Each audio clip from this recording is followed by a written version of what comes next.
Oh, we back. We're back. Hey, let's be honest. We've been here. But for you, we're back. Yeah.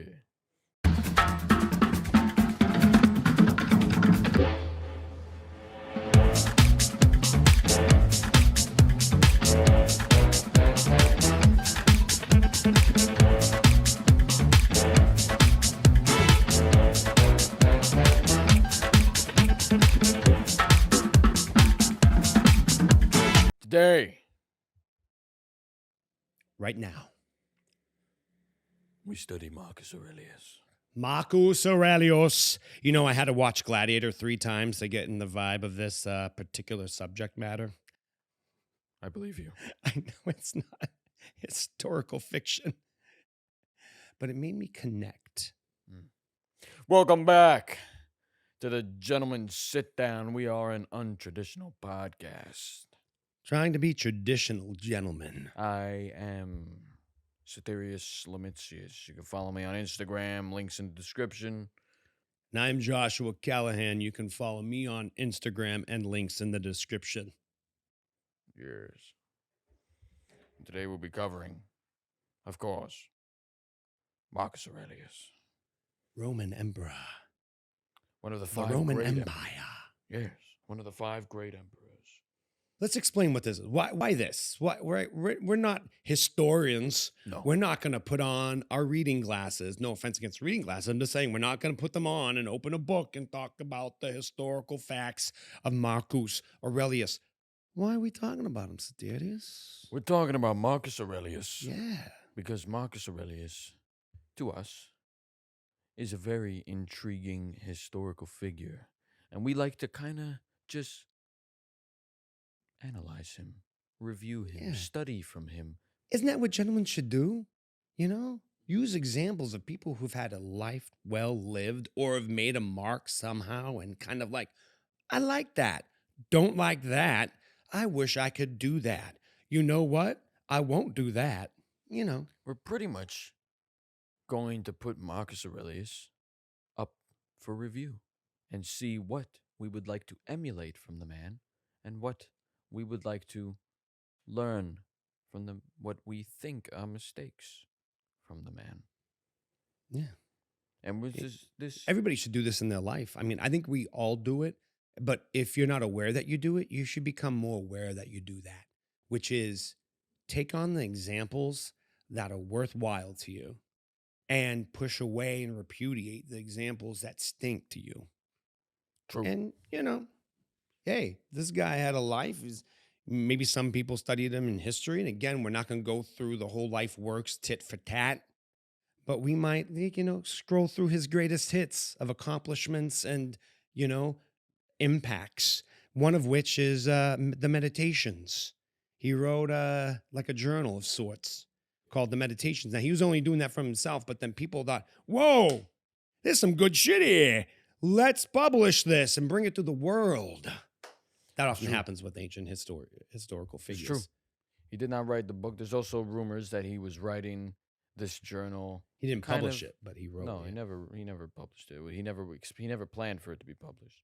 But there's also rumors that he wrote it, and he wrote this journal to kind of hand to his son because he planned for his son Commodus to reign as emperor Joaquin after Phoenix. him. Yes, Joaquin Phoenix did play him in Gladiator. Richard Harris played Marcus Aurelius to perfection. I think. I don't know the guy, Marcus Aurelius. I knew Richard Harris from movies. Anyways. Yeah. So yeah. Listen, you know, he's a Stoic philosopher. He's a philosopher too.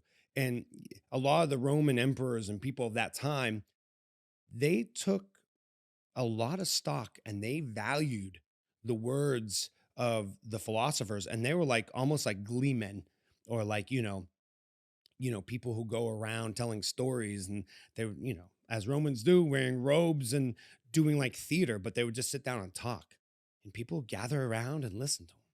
But, you know, the emperors would have them come to the castle or whatever and sit at their bed and tell them little stories. Yeah, the Roman elite and they're rich. Yeah. We'll kind of do a quick rundown of what we know or understand. And maybe we're not going to be perfect, but Yeah. You know, we'll give you the best that we got. And we know that the Roman elites, during those times, they were trained from a very young age in the art of rhetoric and war and all that. And philosophy was a big part of that schooling that they inherited from their family. And the particular philosophy that Romans favored was Stoicism. And Marcus Aurelius was definitely a Stoic. There's a reason why people have nicknamed him the Philosopher King, which comes from Plato's philosophies, which was now you can buy in a book called Republic. You can buy all these in a book. The Meditations, the Republics, the Yes, Epictetus, and all these people that they followed, all the Stoic philosophers, yes. Seneca. And Plato wrote of this ideal ruler who he called the Philosopher King, where he believed that because Plato believed that the best form of of a governing was a monarchy or some sort of authoritarian ruler like a king, and but he believed that the king had to be elected. I believe is what Plato believed. It wasn't like inherited. It was more like an election. He was picked to be the best of the elites because Plato believed in class systems as well. Um, and he believed that the king, would have to be well versed in philosophy and think like a philosopher and make decisions based off how a philosopher would ask questions. And this is why Plato deemed the philosopher king as the ultimate form of a ruler.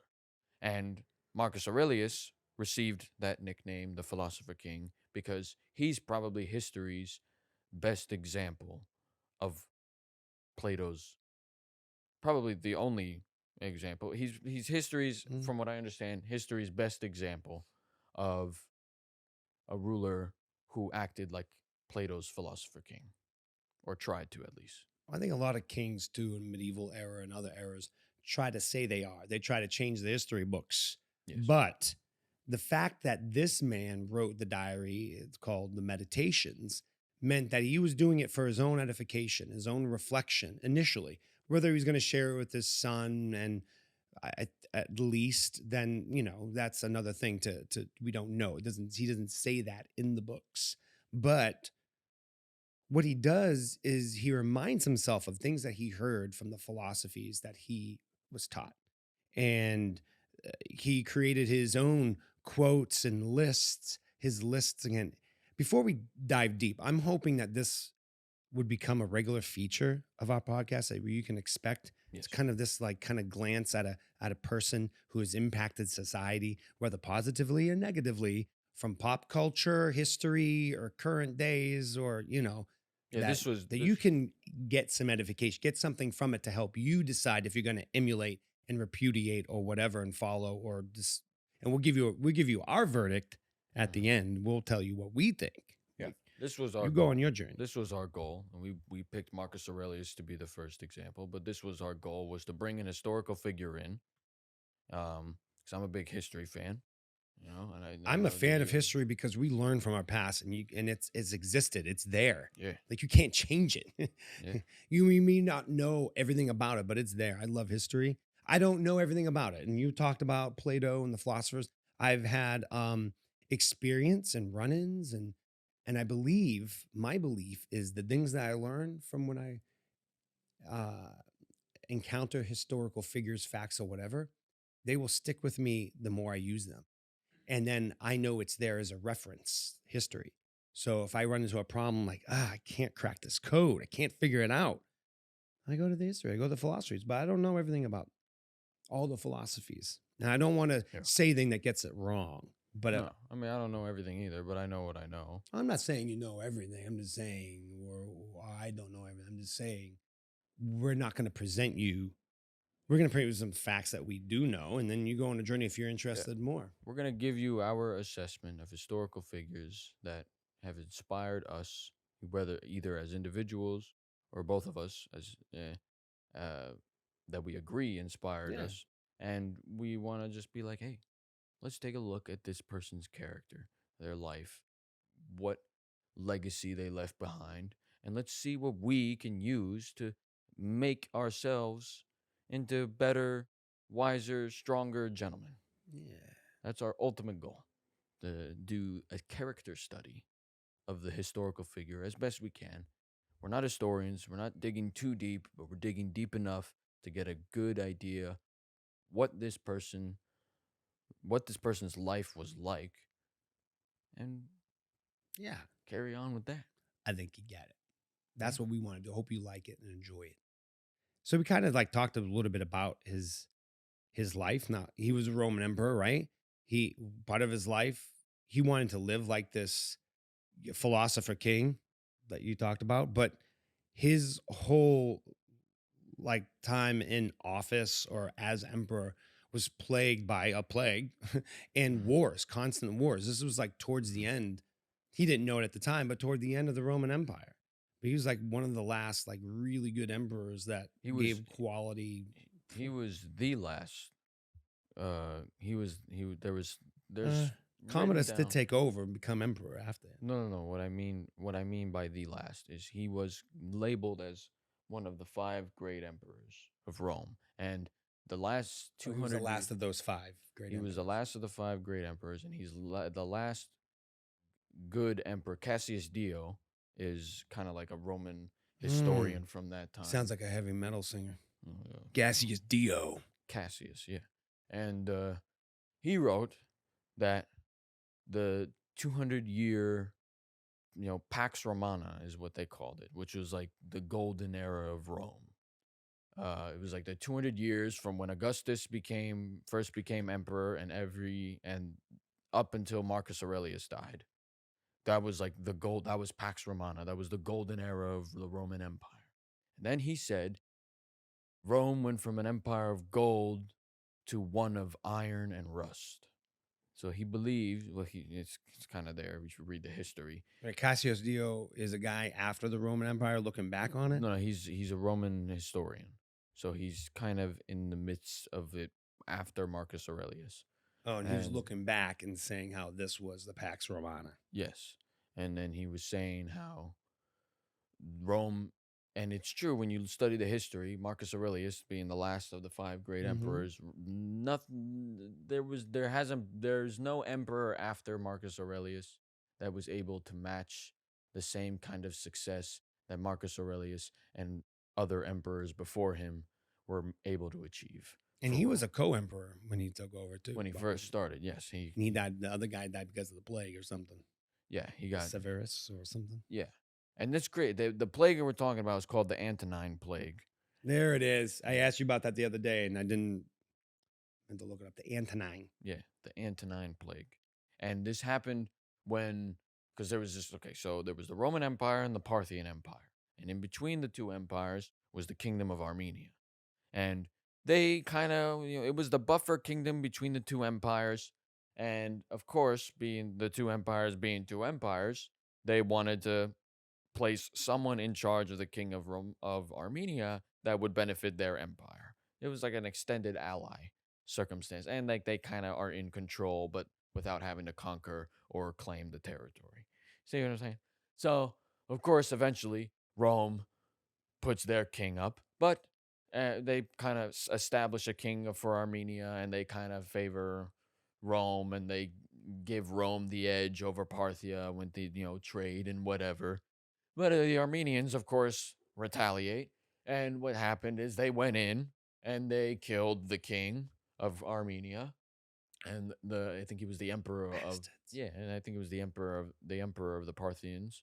He established his son as the king of Armenia, and I believe there was a war that broke out of it, or some conflict that broke out of it, where I think his name is Varus, who was not Varys from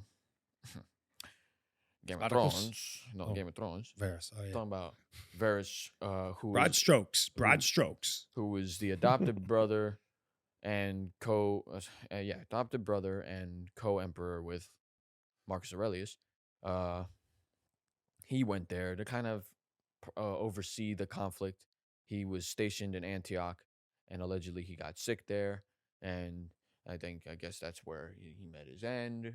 And then after that conflict was over, when the army came back, they brought the sickness with them, which ended up being the Antonine Plague, and it spread that way. Killing millions of people. The important thing to remember, too, is that this is kind of taking place at the beginning of their rule. And Marcus Aurelius wasn't necessarily supposed to be in line, but he proved himself to be good. And the whole idea is that he, as a Stoic, as a philosopher, he wanted to have a positive effect, but immediately his whole reign is controlled by this, or not controlled, but like, he has in reaction to a plague and these wars that are happening. Mm-hmm. And so he's doing all these campaigns, and he's not necessarily a fighter, but he's a good leader, and he rallies people and he wins a lot of battles and wars even. But Yeah, Marcus Aurelius was recorded to have a very frail body. He was not strong. He was, his strong suit was his mind. It wasn't his body. I think he was able to train and he was able to fight. I think he went through the training and all that, but he wasn't. he was like 40 when he took over, and that's old for that. Yeah, Not old, but but like he is and he was always oldish. known to be of a weaker, with a weaker stature. So, and Varus, his brother, his adopted brother, was known to be very athletic and strong. He had the stronger body of the two. So, uh, So that's a nutshell of the history kind of the and kind of what's nutshell. going on around that time. Now, his works, he wrote a lot of letters to people and stuff like that. I think some people have that recorded and published, but of course, the big thing being the meditations, Mm-hmm. which philosophers and people read after his death and was like, this is valuable. And it has stood the test of time Mm-hmm. and is the foremost guide to Stoic philosophy. Mm-hmm. Because when you write in a journal, you're writing things, and he would write it in a way where it's reactions to the days and the things that he's been exposed to, and how do you face those challenges. And him being following a Stoic philosophy will kind of boil it down quickly in his own words. The thing to learn in that moment, or he would reflect on in that moment, remembering his philosophies and remembering his rules and his code. Mm-hmm. So He would write the really good. journal with the idea of tutoring himself. You literally read it. Yes. He's literally tutoring himself, reminding himself, all that, and that's why it kind of became. People read it and they wanted to, like we said, they wanted to record it, and then it's been re-recorded and published to this day. It's Yeah. like one of the most popularly sold books. There's many different translations, so you got to find the good ones. Mm-hmm. You got to be, and it's something you can read over and over again because it's like a reference guide. It's like one of those self-help kind of situation books, Mm-hmm. or just, a lot of people do like the daily calendar things, like a Stoic philosophy. You can go back there and daily go back and like meditate on his meditations. Mm-hmm. And Buy that for $1. let's do a quick definition for meditation, because everybody thinks when they think Definition. meditation, It's a book. It's published. well, no, diary. not the book. I mean the word itself. A lot of people think meditation is like, oh, yoga. I sit there cross-legged and It could be that. It could Why be not? that. It could be that. That's technically, yeah. It's technically a meditation. Meditation, really, the definition. I'm not going to say word for word because I don't remember word for word. But meditation, technically, is just the idea of your brain actively thinking actively thinking and working on something. That's my paraphrasing slash rough memory of what the A actual one-word definition I definition. would give meditation is reflection. Yes. It is a personal stop time. It can use mainly a real meditation uses a lot of breath Yes. and breathing to kind of calm your thoughts. Because when you stop to think, all these things come in your head. What did I buy for dinner? What are these lights? What's that horn? I don't know what this is. What's this? Oh, I feel funny down here. I feel funny up here. All these things are going on. Breathing exercises help you just to focus on the breath and focus on one thing. And breathing's good for your body because it brings what? Oxygen in. Meditation, reflection. That's what I'd say too. Yes. Just kind of like boil it down. Yes. boil it down for you. We got it on the stove. We're And that's boiling why it they call down. his book The Don't eat it. Meditations, because the Meditations For was daily literally him reflections. just meditating, reflecting on his days, and as himself as a ruler. And What's the thing about the river? I like the thing about the river.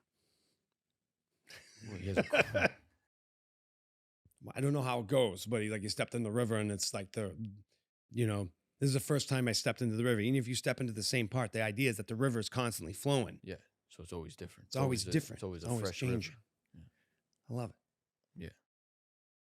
There's a lot of quotes. I have a lot of Marcus Aurelius quotes that, I sit and I think about, ponder with. I read one today. I don't remember it exactly, but I read one today. Don't waste time on listening on how to be good. Just be good. Yes. Brilliant. Mm-hmm. We're talking a lot about his meditations because I think that's the thing we want to really emulate the most is this idea, the ideas that he brings to the table in his journal, and the idea that he's journaling and constantly tutoring and reminding himself, even when he's stressed and bogged down. This man was fighting the Antonine Plague. He had to fight two I forget the exact name, like Macroman wars, two wars in Germania. Okay, so this guy was, he had to deal with rebellions And senators who were like crazy people. the Senate, politics, all that stuff. His family. Yeah, his family. Deaths and births and, all kinds of drama. Yeah, he had to deal with all this stuff as an emperor. Gladiators. I don't know. Well, I don't know. Talking about the movie. Yeah. But yeah, he had to deal with all this stuff and he still managed to, and the thing that made him receive because he had a reputation of never losing his cool. Yeah, his demeanor. He always had a calm demeanor.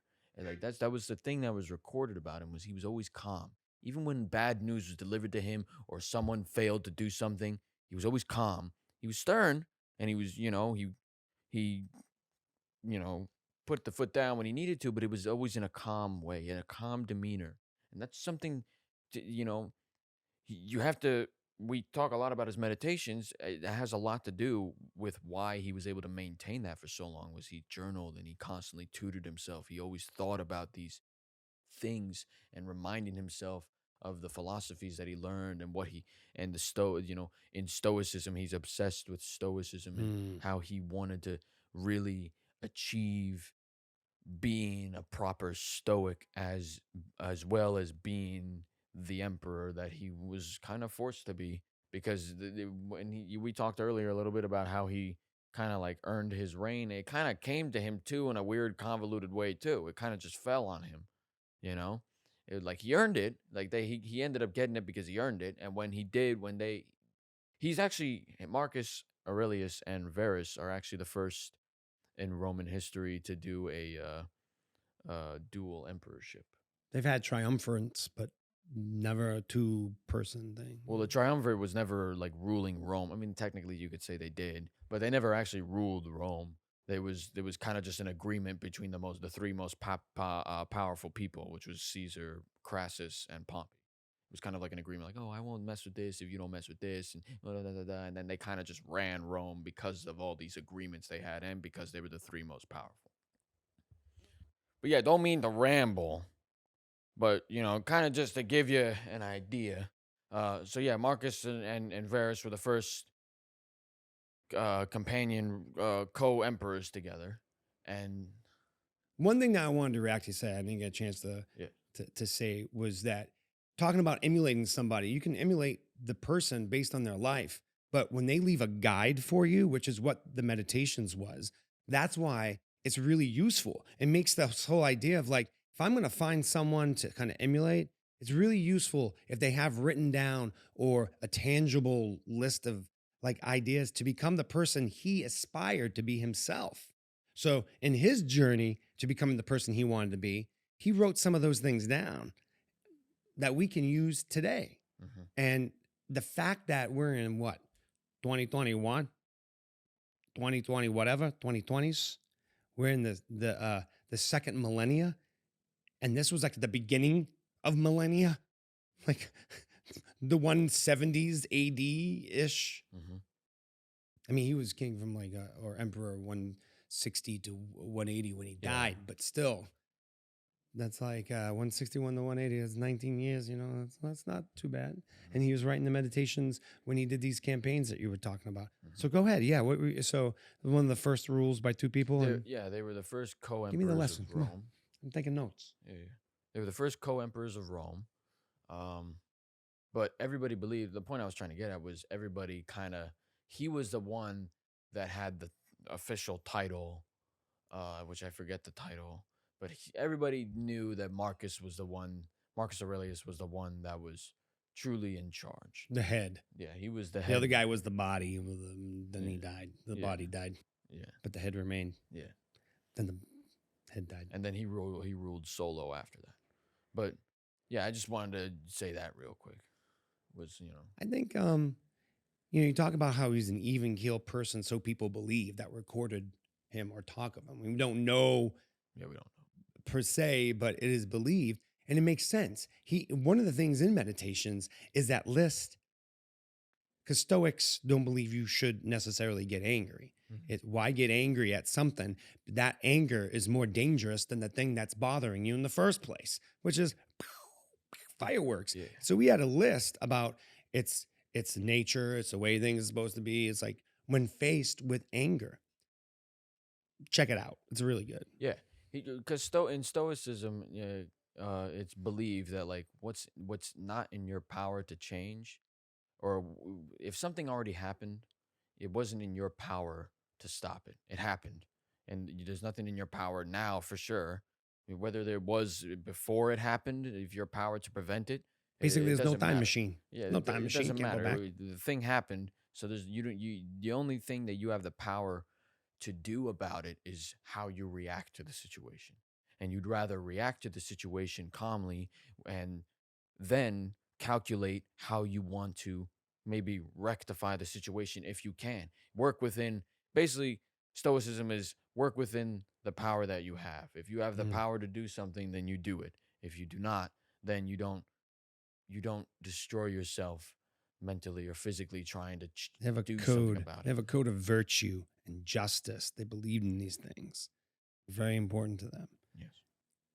There's other philosophies that say, I'm gonna be still and let it pass me over. A Stoic is not necessarily like that. They are going to react to something. Hmm. How they choose to do it is the definition of who they are. Yes. Yes. I think that's a good thing to emulate. Yes. I think everything we said is pretty much like we're pretty much talking about everything that at this point in the podcast, we're talking about everything that we like about Marcus Aurelius and what we would like to emulate from the We're man. reacting to his life Yeah. and primarily the works, because again, it's listed there. His whole thing about waking up, because everybody has a problem about waking up and facing the day. Hmm. It's like you got to wake up and meet the day because that's what humans do. That's what Hmm. you do. That's the nature. You wake Hmm. up. You should be excited to wake up. You're alive. I think you go, I'm alive. Get up Yeah. and go. Yeah. And it's just like you got to convince yourself to. I don't know. He didn't say all those words.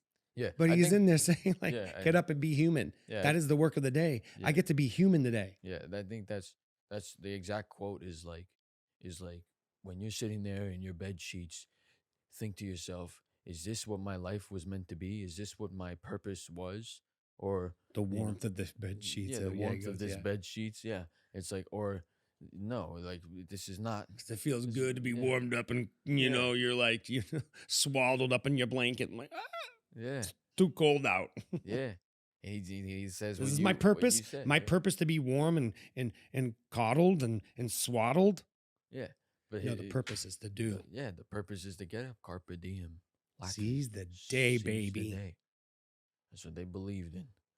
And so this is what when we think about Marcus Aurelius, these are the things that we think about, and this is what we think we would like to emulate: his calm demeanor, his ability to, you know, take on stress and understand that okay, there's things happening that are frustrating us, but they happened and now it's out of our power to do something about what has already happened. So now it's time to accept that, you know what, these things happen.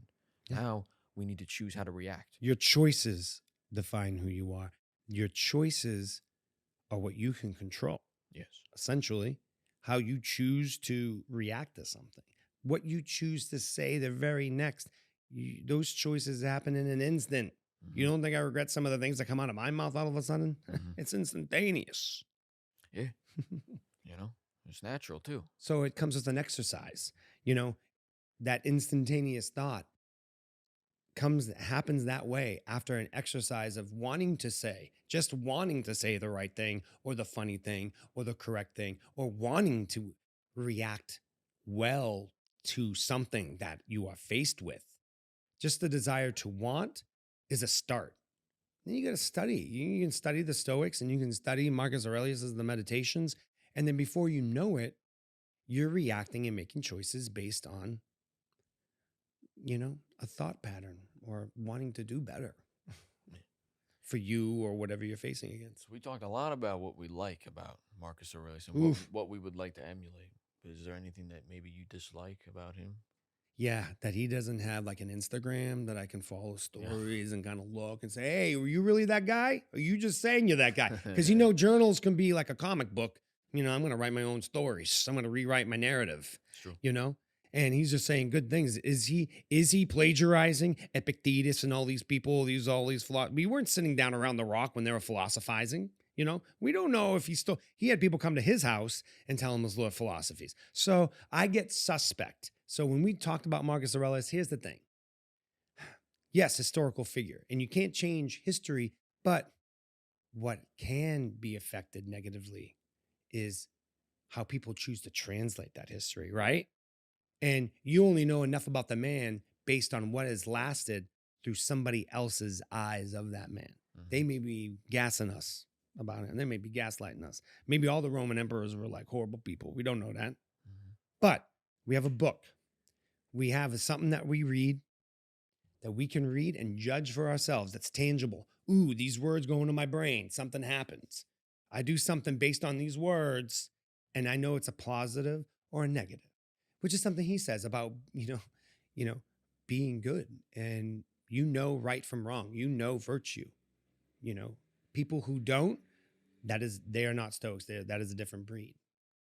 I forget what that quote is. I'm going to go back and read it. See, I'm already learning. So I don't have much bad things. I just have these questions. So I don't put somebody and cast them in gold and be like, "Ugh, you are the idol that I will worship and bow before." I hesitate to do that, even with great men. Everybody deserves greatness if they do great things, I think. And legacy is important. And this guy has a pretty reputable legacy that I can get behind. I don't have too much things I don't like. I love Richard Harris, who played him in Gladiator. Great But actor. yeah, I like. Here's the thing too that I get guarded about: philosophy. Right? Tell me I'm a Stoic, and it's like, well, wait. How about I develop my own philosophy? I think everybody should do this.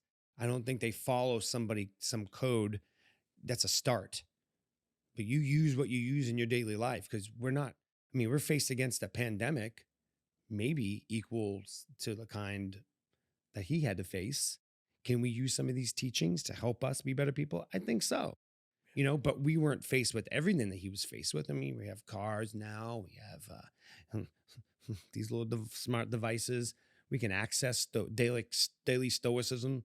So we have the philosophies right in here. We can Google them. It's true. Anyways, Very true. those are my thoughts on Marcus Aurelius. Yeah. Do you have some I negative think. things about I him? think. I think. You seem to really like him and Well, I do. very I do. positive I about do him. very like. I do really like him. I do really like his meditations. I think his story, his history is very interesting. But I have a problem. The thing that I dislike about Marcus Aurelius is how he handled his succession. I dislike Keep that. it in the family. Yeah, I dislike that he chose. It's not so much keeping in the family, but he had the ability to, not have to choose his son, but he chose his son anyway, Yeah. even though his son was not the right guy. Not fit. And he knew that. You think he knew He, that, right? I, He's your I'm son. pretty sure he You knew. should know that. I think historians say it too. Don't quote me on that, but I'm pretty sure from what I've read and seen of Marcus Aurelius, people know that Commodus was known to not, probably strongly known to not be fit to rule and fit to succeed Marcus Aurelius as emperor. Yeah, if And Joaquin Phoenix came up to me talking the way he did in that movie, I'd be like, yeah, dude, calm down. yeah. You're not gonna be king.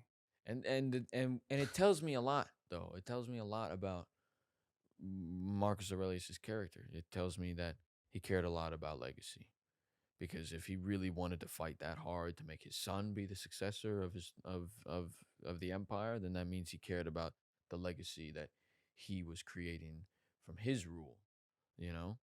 And he wanted oh, my son now takes over, and but I also it also tells me that maybe he was a little, you know, I don't know how to phrase it, but he was definitely maybe a little too hopeful, or too much. He had too much love as a father for his Yeah. son to really make the decision that was best for the empire. But So he's a stoic. He thought that he can't change it. It's the nature of things. Maybe is a sense of mm, I can't change a person, they can change themselves. So here's the meditations, my son. Learn.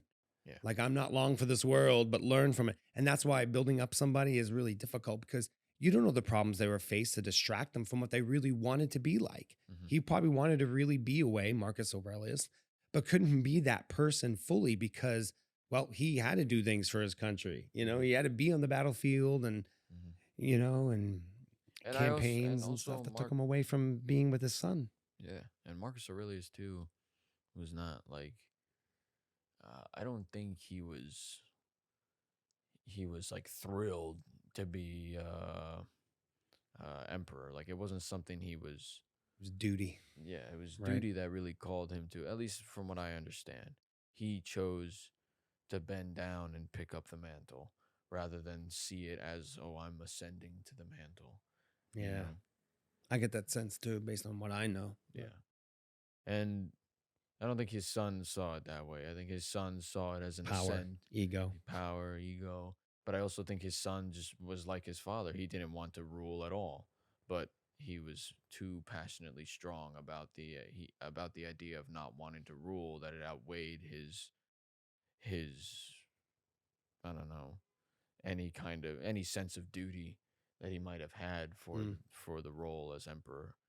So, and it was clear because then you see it in Commodus's rule and the crazy decisions that he made, that he either was a madman or he thought it was a big joke. So, or he was just, well, yeah, there you go. Well, my That's verdict. my Are sentence. we doing verdicts? I think now is the time for verdicts. Verdicts. Bring down the hammer. Want me to go? You go Marcus first. Aurelius. I think we might agree on this. I don't know. We'll Yeah. see. It'd be interesting. We're doing this on the spot right now. Yeah. I think I choose. My verdict is to choose to emulate this person. Put him up, scan, and be like, good job. You know what? I'm going to learn from your mistakes. I'm going to learn from those things, your little words of wisdom that you put down there. Not little. I don't mean to say it like that, like all cocky and all. Yeah. Yeah. But I'll choose to take and learn what you have put down before, because it has stood the test of time and your time. In other words, looking at the history that he came from, to have this good thing come from it is important and, really unlikely. It doesn't always happen that way, that you get this good nugget of information. The meditations, like I said, I haven't read it all the way straight through, read it in bits and pieces. I think it can be read like that, fine. And however you choose to read it, that's another good thing. Mhm. And it's portable. You can take it with you. So based on meditations and his life, I'm going to emulate some of the beliefs and philosophies And emulate means to me, I'm going to weigh it and I'll try some of those things on for size. Not afraid to experiment. Yeah, I'll take the Stoic. Stoic is a different thing, but his approach to Stoicism, I write journals. I got books of journals in the back. I want to flip through and see what I've learned, how I've become. That's what's great about having a journal. It's true. Yeah. Well, my verdict, I think overall, Marcus Aurelius and the legacy he left behind, majority of it has been a positive legacy. He's influenced the world and society in a more positive way than a negative way.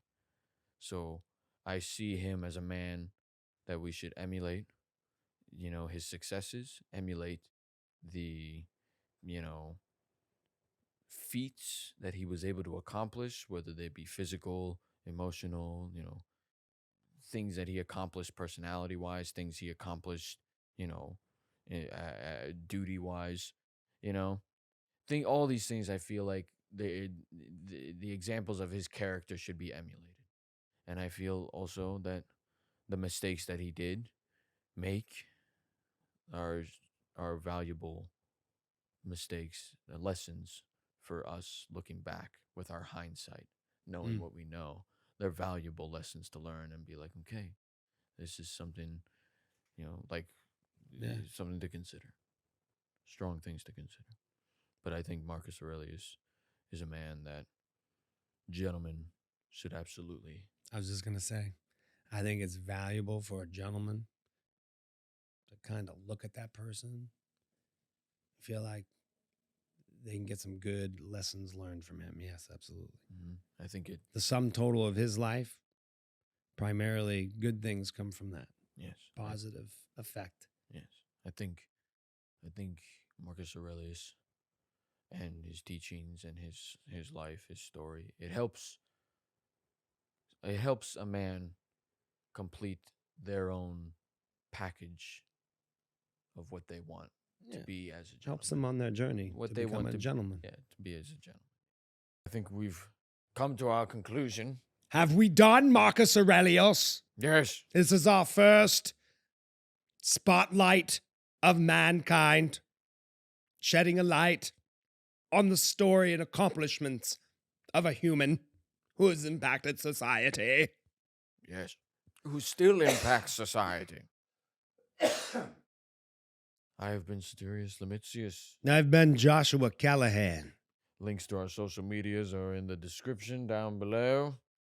And, wherever the description is, actually. And, we have been Gentlemen Sit Down. We have been. I'm going to meditate. Yes. Maybe even write in a journal. Begin our emulation. Is that a word? Emulation? Mm. Yes, it can be. It's in the act of emulating. Yes, that's what I would say. Emulation. Yeah. Not simulation. Stimulation. Yeah. Emulation. Yeah. Well, we hope you have a wonderful week. We'll see you next week. Peace. Peace.